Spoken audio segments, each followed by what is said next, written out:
We're learning Maseches Sotah Daf Lamed Beis, starting at a new parak. This parak is called Elu Ne'emarin. A beautiful parak. The first amud is the whole first amud is basically a mishnah from almost beginning to end, and some of the basic dinim about the aspects of Sotah that are verbal. Do they have to be in Hebrew, or can it be in Lashon B'nei Adam? Can it be in the language of that locale so that everyone understands what's going on? And throughout Shas, we've had a lot of different mitzvos that are done in different ways. So this Mishnah is a great Mari Makom to log as to what must be in Hebrew and what can be and maybe even must be in foreign languages. So it says the Mishnah opening on Lamed Beis Amud Aleph at the new parak, Elu ne'emarim b'chol lashon. The following mitzvos can be performed in any language. Parsha Sotah, we'll see what in fact is being said. Uvidui Meiser, this is the vidui that one says during the 4th and 7th years of a Shemitah cycle. Kriyas Shema can be said in any lashon. We know that that's a machlokes tanoim. Utfila Shmona Esrei can be said in any language. Ubirkas Hamazon, Birkas Hamazon can be said in any language. Ushvuas ha'edus, this is a shvua that a person in fact doesn't have information. So if somebody says, did you witness something? And they say no, let's say, I want you to take a shvua that you mamish weren't to witness. And then ushvuas hapikadon, making a shvua about an item that was held in collateral. All of those things are ne'emarin b'chol lashon. Ve'elu, but the following items are ne'emarin b'lashon hakodesh. They have to be said in Hebrew. Mikra bikurim, when we bring the bikurim up to the Beis Hamikdash. Bechalitza, which is what we've learned about already, that has to be done in Hebrew. Brachos uklalos on har grizim and har eval, we're going to discuss in this Mishnah, a rare explanatory Mishnah, which is very robust in regards to what it actually shares. We'll discuss this at length. Birkas Kohanim. I do a lot of brises where Birkas Kohanim is translated. Okay, that's my chevra. These are my clergy, the cantors, the rebbitzins, the rabbaniyot. So they translate it. Okay, that's Birkas Kohanim. Ubirkas Kohen Gadol. On Yom Kippur, he would give a bracha to Klal Yisrael that had to be in Hebrew. Uparshas HaMelech, which is what he would lane on Hakel. Uparshas Egla Arufa, which we're going to be learning about more in depth in Shas. The famed discussion in Sefer Dvarim, if there's a person that's found between two cities, Egla Arufa, all the details there. Umashuach Milchama b'Shas Medam Re'el Ha'am. When the Mashuach Milchama, this is a person who was anointed with the oil, and when he was speaking to the people and giving his pre-game warm-up, that had to be in Hebrew as well. Now we're going to go through some of these. Mikra bikurim ketzad. What's the deal with mitzvahs bikurim that it has to be done in Hebrew? Because the pasuk says ve'anisa ve'amarta. Let's pay attention to this duality over here. It's ve'anisa ve'amarta. You answered and you said. That's going to be important. Ve'anisa ve'amarta lifnei Hashem Elokecha.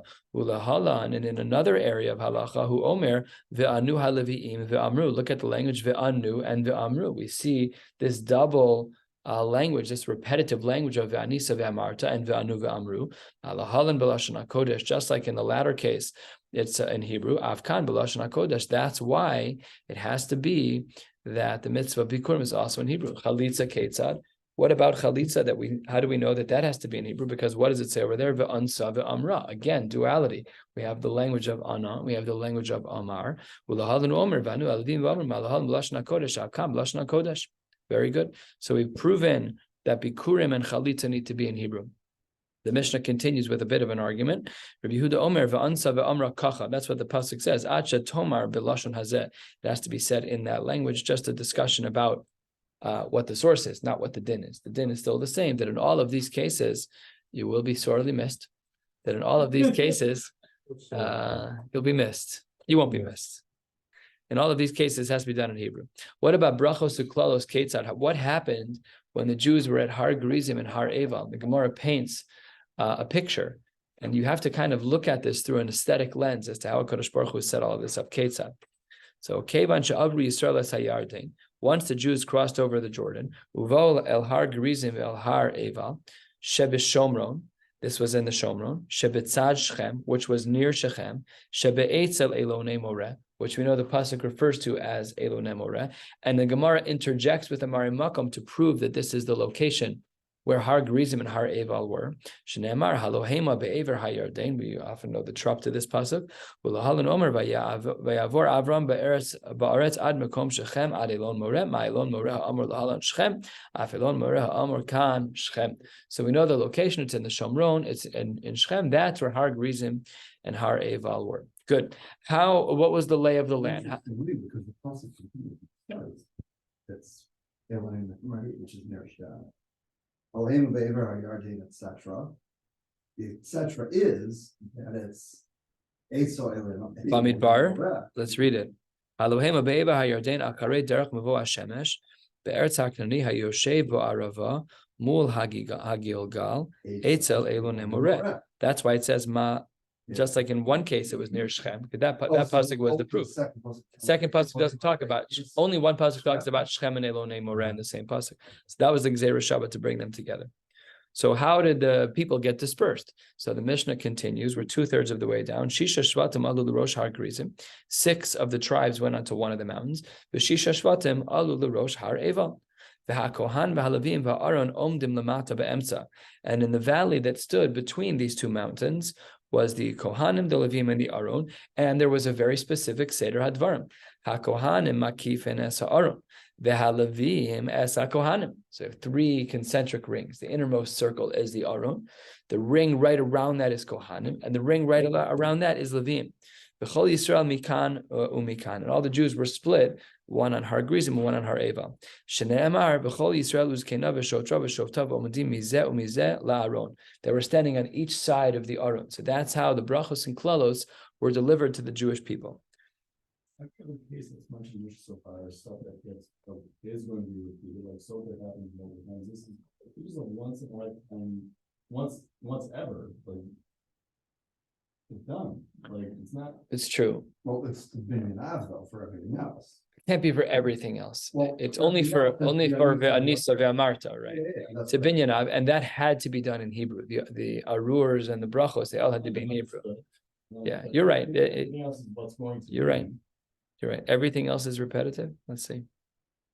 So Chalitza is pretty rare. Only historical. Yeah, it's a past tense experience. It's true.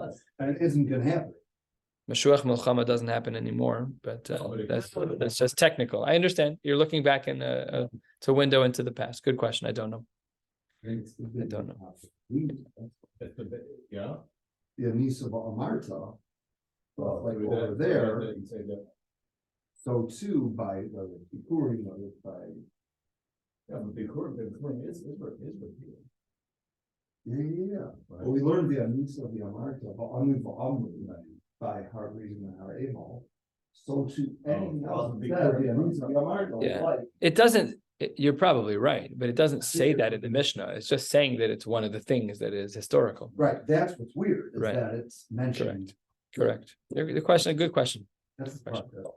So let's get into how things act. Now we've explained the aesthetic. We know where everybody was. 6 Shvatim on the right, 6 Shvatim on the left. The Aron on the valley in the middle. Kohanim were the ring around them, the Levim a ring around the Kohanim. Then Havchu pneim klape Har Gerizim upaschu bevracha. So then all the Levim and the Kohanim, they turned and they faced Har Gerizim and they gave a bracha. Baruch ha'ish asher lo yaseh pesel u'masecha. Blessed is the man who does not make an idol, who does not make a mask, who does not make a masecha. Ve'elu onin amen. Both mountains would answer amen. The mashal hedyot. Could you imagine, like in Madison Square Garden on Daf Yomi, the Yehei Shmei Rabbah? Could you imagine hearing all of these people saying amen to a bracha? It was probably booming and overwhelming. It was probably a crazy experience. Okay, so that was the bracha side. Then Hafchu Pneim Klape Har Eval. The Kohanim and the Levim would pivot 180. They'd look at the other mountain, Pascha Beklala. Aru Ra'ish Asher Yasu Pesel Masecha Ve'elu Onen Amen. Achagom and Brachos Uklas. They go through whatever's in Chumash. They go through all of them, and they'd flip flop. The one mountain got all the klalas, one mountain got, but it didn't matter in that regard. Why did HaKadosh Baruch Hu set it up that way for the Rishonim? The Gemara doesn't say that here, but suffice it to say, it was a powerful experience, and that's they went through all the brachos and klalos. Then they brought stones, and they built a mizbeach after the Har Gerizim and Har Eval. They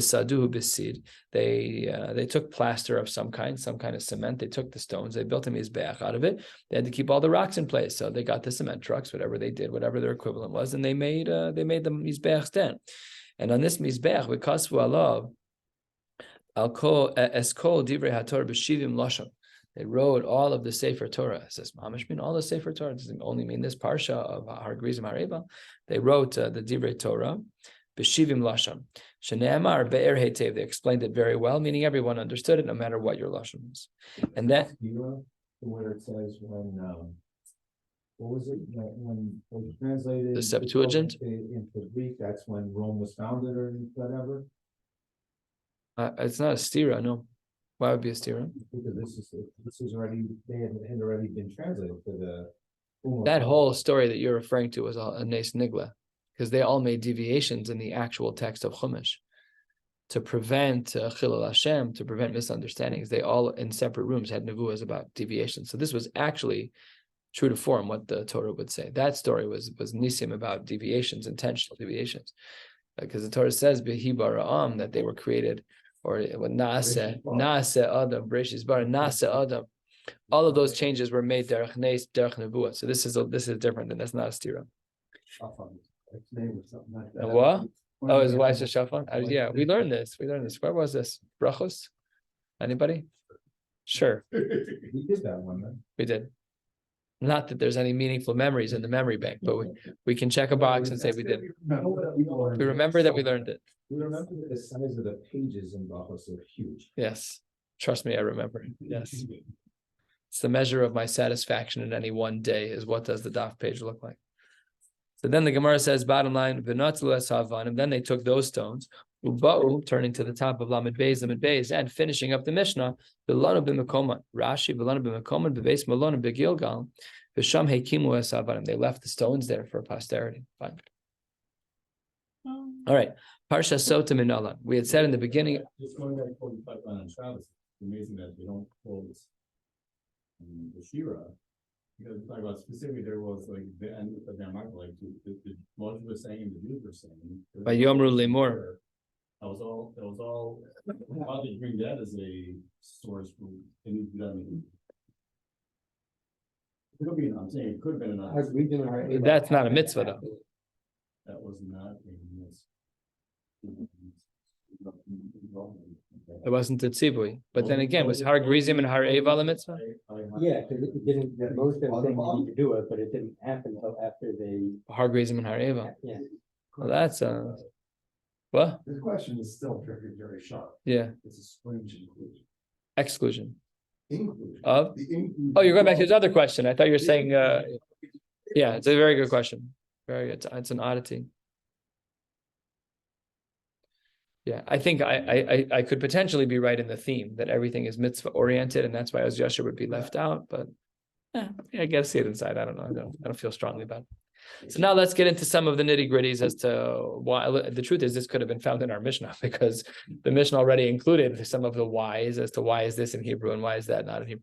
So the Gemara says on the top of Lamed Beis, and we'll be ending at the top of Lamed Gimel Amud Aleph, 8 lines down. So the Gemara here starts Parsha Sotah Minalan. From where do we know that Sotah can be in any language? In any language that can be said. How did he get that from V'amar HaKohen L'Isha? I don't know. Well, one thing I can tell you is that it doesn't say V'anisa V'amarta. So if that's our rule, that V'anisa V'amarta is what establishes the appropriate Gzera Shabbat to determine that something must be in Hebrew. So here we're lacking that. And we'll see that there may be a svara to that approach in a moment. And Tanu Rabbanan, 3 lines down, the Brisa writes, Mashmi and Osa b'chol lashon. The Brisa explicitly writes that they can speak to this woman in any language, shehi shomas. And what are they going to tell her? Alma hi shosa. What is she drinking for? Ubameh hi shosa. What is she drinking from? Alma nitmes. Uvameh hi nitmes. And what did she become tmeya? And with what? We'll have to see what the Gemara means. All right, let's go through the questions that the Brisa says are asked. Alma hi shosa al iske kinui v'stira. The reason why you're drinking is because you broke some rules. Your husband forewarned you should not be alone with this particular person, and you were, and then you were b'stira. And remember that we spoke about the fact that stira is a terribly short amount of time, way shorter than Hilchos Yichud, way shorter. Hilchos Yichud is usually the amount of time that it's potentially possible to have tashma shamita and to get dressed again. We're talking here, as we spoke about, is mamish like ha'ara, kiruv ha'ever lo'osam makom, which it's tiny amounts of time. Okay. Ubamehi shosa, what is she drinking from? B'mekida shel cheres, she's drinking from a simple pottery type of a vessel, simple, earthen. Alma nitmes al iske schok v'yaldus. What led her to tuma is schok, is she was being very playful, v'yaldus, she was being very childish. It's a shtickle musar that every time a person fails in these areas, it means that you're being childish. It's just saying like something's wrong with you. You're taking a very toddler approach to the world. You're looking at things through the lens of the short term. You're not looking at things through that's the mode of a child, that a child does not know how to appreciate anything long term. We as adults, hopefully, at times can appreciate the long term. But that was the whole thing about Avraham, that Avram, he didn't even, his mitzvah wasn't shlema. He has a kid. It wasn't a geshmak kid. I'm doing a circumcision tomorrow for a Muslim family. It's Shailam poskim, if you're supposed to make a bracha, is it a mitzvah deraisa to do a circumcision for a Muslim family? Because they're bnei, it's a great Shailam poskim. Oh, he's a newborn. I sure hope so. I didn't ask how old he was. Oh yeah. I don't even ask when they're going. I don't care what day it is. We just schedule. It's not. I'm the Daf guy. Like try to avoid it.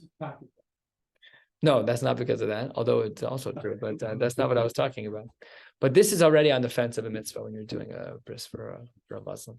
And the poskim write that by Bnei Keturah, which was the wife he took after all the episodes in Breishis, by there the poskim write we do say a bracha on the Bnei Keturah by bris milah. We just don't know who they are, but it's a mamish a suffix a billion times over of yichus, because there's no such. I don't think there's a people called the Bnei Keturah anymore. And even by Yishmael, there's so many converts and so many, you mamish need ben achar ben for the shaila to even be real. How many people that we know, like locals, like I'm going to become Muslim today. Okay, commit yourself to Muhammad and all is fine and good. Send a check to the mosque. So it's very, very hard. At least by Yidden, we have a Masorah, hopefully. In our community, we do. Okay. And in what way will you become Tmeya? So the Gemara says a language that is easily misunderstood, b'shogeg o b'mezid, if it's accidental or if it's on purpose, and ba'onis o b'ratzon. That's not true. It's not true. If it's a shogeg that you slept with someone, that's not. So what the Gemara means to say is they teach you the halachos, the distinctions between shogeg and mezid, and ones and ratzon. And why is it that we give her this halachic? Ki'ilu, go read the chelik of Mishnah Brura on Sotah, which doesn't exist, but we need to teach her the halachos. Why? Because there's a huge potential for chilul Hashem. The water has a specific set of rules as to when it works and when it doesn't work. And if you don't know when it works and when it doesn't work, and then it works or doesn't work when you thought the other, it's a chilul Hashem, because you misunderstood just because you don't know the halacha. So the Chachamim were very clear with this woman. These are the parameters when the Sotah works. These are the parameters when it doesn't. Vidui Meiser, how do we know that Vidui Meiser can be in any language? Says the Gemara, Ve'amarta, what's lacking? Ve'anisa, right? Ve'amarta lifnei Hashem Elokecha b'yarti HaKodesh min habayis. And Ve'yalif Amira misota. And we saw the word Amira by Sotah, because on the second line of this page, it says Ve'amar HaKohen le'isha. So we see Amira by Sotah. V'chol lashon shu omer. So then the Gemara says, great, it's nice that you compare it to Sotah, but Omar le Rav Zvid le'abaye, v'leilaf Amira milavim. Why don't we learn from Levim? Malahalan b'lashon HaKodesh, Afkan b'lashon HaKodesh. By Levim, it also says the word Amira. So why don't we learn Vidui Meiser from the world of Levim instead of learning it? Why don't we, instead of what you're currently doing, which is learning it from Sotah? What would the nafkamina be? Everything, Hebrew or not Hebrew. If we're learning it from Levim, so Levim is all Hebrew. And if we're learning it from Sotah, then it's not. So it says the Gemara, Malahalan b'lashon HaKodesh, Avkan b'lashon HaKodesh, says the Gemara, a beautiful response, and I've kind of been pushing this already. Danin Amir Gedasa me Amir Gedasa. When the pasuk only has the word Amira, we prefer to learn a pasuk that only has the word Amira from another pasuk that only has the word Amira. And ve'ein danin Amira Gedasa mi Aniya ve'amira. If a pasuk only has Amira, that's a good Gzera Shava. But if a pasuk has Aniya ve'amira, it's like ve'anisa ve'amarta versus just ve'amarta, that's not a good Gzera Shava. So therefore, Vidui Meiser is more like Sotah. Both of those psukim speak about Amir, but not about V'anisa. Therefore, we learn them from one another, both of those, Vidui, Meiser, and Sotah. There, it can be in any language. Mashein Kain, when it comes to the Levium, when it comes to Bikurim, and other examples where it says V'anisa V'amarta, the double language of V'anisa V'amarta, that's what pushes us to the level of saying it must actually be in Hebrew. A little bit of an agarata. Tanya, about a third of the way down on Lamed Beis, Rashbi Omer. Adam Omer Shvacho B'kol Namuch Ugnusa B'kol Ram. A person should say things that are praiseworthy about themselves quietly, and they should say things that are negative, Gnuso B'kol Ram. Shvacho B'kol Namuch mean Vidui Meiser, because there it doesn't say V'anisa V'amarta, just as V'amarta, so it's a singular language, quieter. But Gnusa B'kol Ram Mikra Bikurim. There it's big Gnusa. We talk about Arami Oved Avi, Vayered Mitzrayma, Vayogar Shamim Semad Bain. It says the Gemara that we learn them when we speak about our negatives, we should say them out loud. We learn that from Bikurim, which says V'anisa V'amarta. Says the Gemara, Gnusa B'kol Ram. Is it really appropriate for a person to speak about their negatives out loud? V'ha'am Reb Yochanan Mishum Reb Shimon ben Yochai. V'pnei ma tiknu tefillah belachash. Why is it that tefillah should be said quietly, that Shemona Esrei should be said silently? Kedei shelo levayesh es ovrei avera. We have a lot to atone for. Many of us may say Avidu either in Shema Kolenu or at the end of davening, or we're just pouring our hearts out, whatever the case may be. But we don't want people to be embarrassed by the fact that they're over Avera Sharei Lochilek Akasov Makom Bein Chatas Laola. In the Beis Hamikdash, the Chatas and the Ola were brought at the same location. Why? So that people have the opportunity to judge you favorably. If the Chatas was brought in its own space and the Ola in its own space, so then if I see you, my mechutin, I see you go to bring a Chatas, I'm like, shegets, what do you got an Avera for? What are you doing? But because it's in the same place as the Ola, and the Ola can be brought for many, many reasons, so therefore we can assume we have the opportunity to be dan l'kavschus, that the person is not doing anything wrong. So says the Gemara, great question. You're absolutely right. Maybe we shouldn't be talking about our gnus b'kol ram. And the Gemara pivots halfway down and says, you're right. Lo tema gnuso ela emot tza'aro. To say that when something bad is happening, you should say it out loud. What's the source for that? Kedetanya. Because the Brisa writes, V'tamei tamei yikra b'ayim etzora, tzarach lehodia tza'aro lerabim. V'rabim mevakshin alav rachamim. That when a person has something difficult going on with them, they should publicize it to their friends and to their family, so that people can be mevakesh rachamim, that people can daven for them, and that alone will be part of the solution. Whenever somebody has something happen to them, tzarich lehodia lerabim, v'rabim mevakshin rachamim. End of the Gemara. So we changed our agadata a little bit. Of course, when you're giving compliments about yourself, sometimes you have to say that. You're in a job interview or whatever. You have to model in front of your kids. You have to sometimes say the nice things that you've done, so that you have to do it without sounding like a yutz. But there's a way to do it where the kids see that you've done good things. Even when you say, where were you? Oh, I was a night sitter.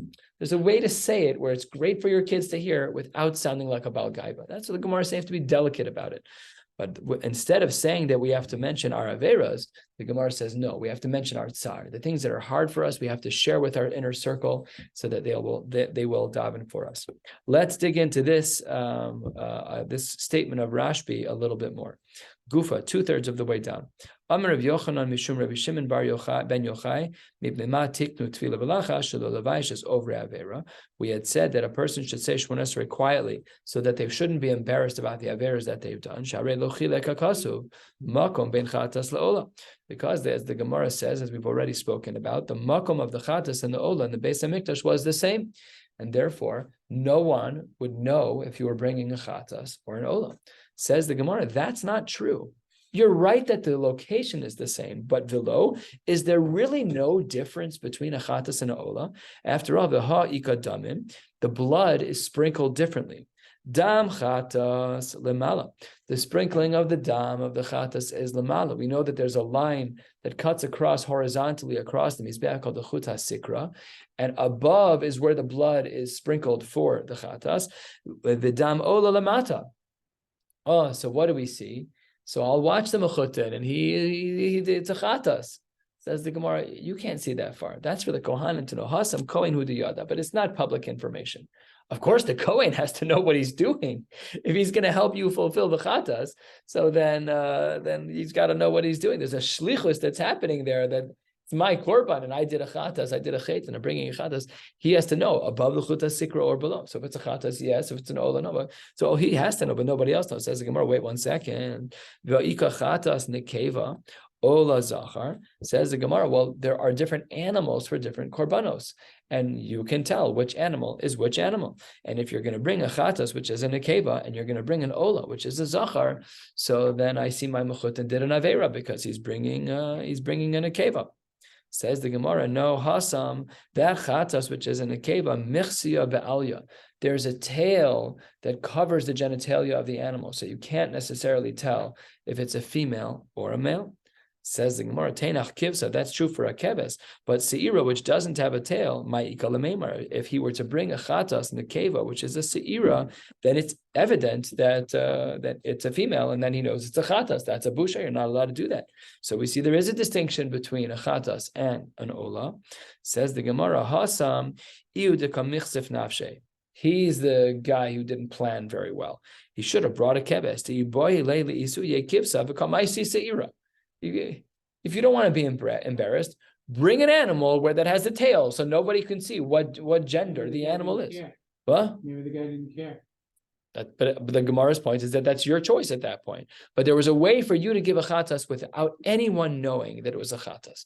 You could have brought a kivsa, and then you have a tail that covers the genitalia. You wouldn't know. If you're looking very closely, you can tell, but from afar, you wouldn't know.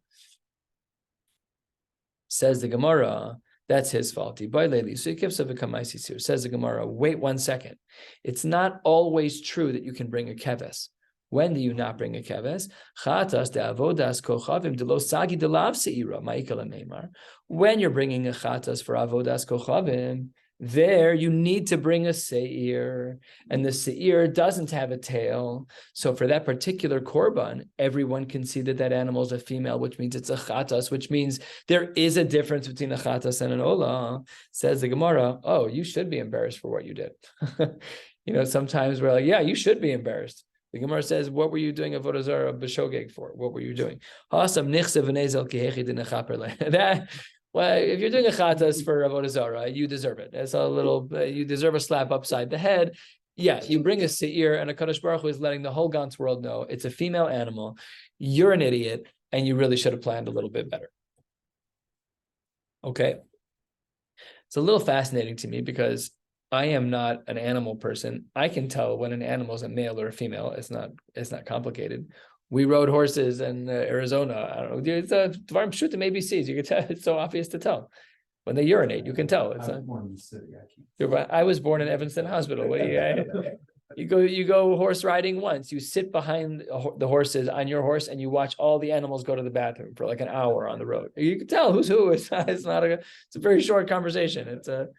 I don't know. But that's the Gemara seems to obviously it was a question for appearance from afar. What animals? So no one was really, taking out the binoculars. So it was just a rough sketch.